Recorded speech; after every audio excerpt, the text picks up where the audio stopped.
کون ہے قاسم سلیمانی؟ کون ہے؟ میں تو ہمیشہ سوچتا تھا، آج کہہ رہا ہوں، قاسم سلیمانی زمانے میں کون ہے پتا ہے؟ کون تھے؟ جیسے علی کے زمانے میں علی کے لشکر میں مالک اشتر تھے، ویسے اس زمانے میں پردہ غیب میں رہ کر کے امام کا مالک اشتر قاسم سلیمانی تھا۔ یہ کوئی معمولی شخصیت نہیں ہے میرے عزیزوں، کیا سوچا ہم نے اس کو؟ کوئی معمولی شخصیت ہے؟ ہم سوچتے ہیں جس مقام پر یہ پہنچا، کوئی امیر کبیر دولت مند گھرانے سے تعلق رکھنے والا انسان ہی اس مقام تک پہنچ سکتا ہے۔ بے انتہا غریب گھرانے سے تعلق رکھتے تھے قاسم سلیمانی، غریب گھر کے تھے، امیر نہیں تھے ان کے ماں باپ، غریب تھے بیچارے، غریب۔ مگر میرے عزیزوں، محنت کوئی بھی کرے، پروردگار عالم صرف اور صرف محنت کا صلہ امیروں کو نہیں دیتا۔ جو بھی محنت کرے گا پروردگار عالم اس کو اس کا صلہ دے گا، اس کا ریوارڈ دے گا پروردگار عالم۔ قاسم سلیمانی صرف 10ویں پاس تھے، 10 تک پڑھا تھا قاسم سلیمانی نے۔ حالات ایسے نہیں تھے کہ کنٹینیو کرتے اپنے ایجوکیشن کو، اپنی پڑھائی کو، اپنے ماں باپ کا سہارا بنے قاسم سلیمانی۔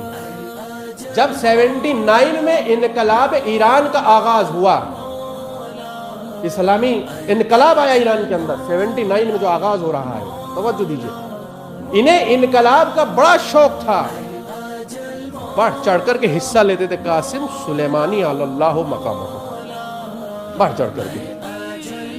لہذا انہوں نے 79 میں جب آغاز ہو رہا ہے انقلاب کا، بڑھ چڑھ کر کے حصہ لیا انقلاب کے اندر۔ آپ کو پتا ان کی پہلی ڈیوٹی کیا تھی؟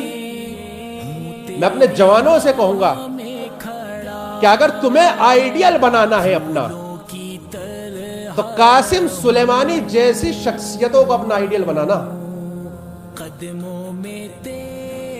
اس لیے کہ دنیا قاسم سلیمانی کو تو مار سکتی ہے، مگر قاسم سلیمانی کی فکر کو کبھی ختم نہیں کیا جا سکتا۔ اس کی فکر زندہ ہے، قیامت تک اس کی فکر زندہ رہے گی۔ تم قاسم سلیمانی جیسے لاکھوں لوگوں کو کے جسموں کو ختم کر سکتے ہو، مگر ان کی فکروں کو کبھی مٹا نہیں سکتے۔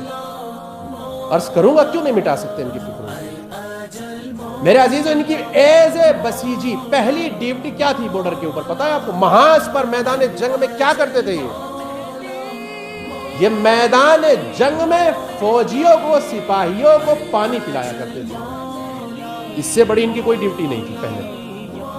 جو میدان جنگ میں سپاہی آتے تھے، سولجرز آتے تھے، فوجی آتے تھے، کیا کرتے تھے؟ ان کو پانی پلایا کرتے تھے۔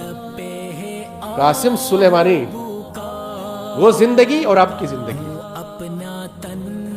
پروردگار عالم نے، لیکن چونکہ خلوص پایا جاتا تھا زندگی کے اندر، انہوں نے یہ نہیں دیکھا میں پانی پلا رہا ہوں، انہوں نے یہ دیکھا میں پانی کس کو پلا رہا ہوں۔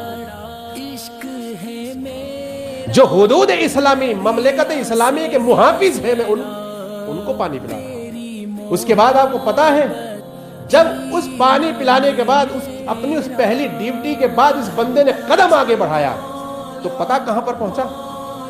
آرمی میں سب سے بڑا جو عہدہ تھا، وہ عہدہ شہید قاسم سلیمانی کے پاس تھا۔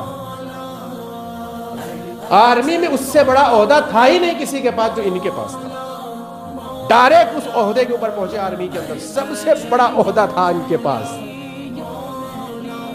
مگر میرے عزیزوں، اتنے زیادہ اہل بیت کے عاشق تھے، چاہنے والے تھے اہل بیت کے۔ عرض کروں گا ایام فاطمیہ بھی ہے نا، ملاؤں گا لا کر کے وہیں کے بات کو اپنی مکمل تو کرنا ہے نا مجھے۔ یہ جو شہیدوں کی ہم یاد منا رہے ہیں، یہ شہیدوں کی یاد ہم نہیں منا رہے ہیں صرف، یہ ہم نے صدیقہ طاہرہ فاطمۃ الزہرا سلام اللہ علیہا سے سیکھا ہے۔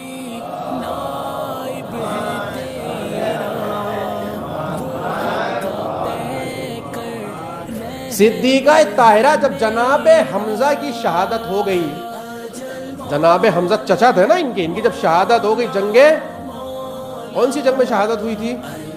جنگ احد میں، جنگ احد میں ان کی جب شہادت ہو گئی، تو بی بی زہرا سلام اللہ علیہ مکمل حجاب کے ساتھ، مکمل پردے کے ساتھ آپ کی قبر مبارک پر آیا کرتی تھی۔ کیوں آتی ہیں بی بی آپ جناب حمزہ کی قبر مبارک پر؟ گھر سے بھی کر سکتی ہیں سب، آپ جناب حمزہ کی قبر پر کیوں آتی ہیں؟ کہا میں حمزہ چچا کی قبر پر اس لیے آتا ہوں تاکہ شہیدوں کی یاد قیامت تک زندہ رہ سکے، تاکہ شہیدوں کو یاد رکھا جا سکے۔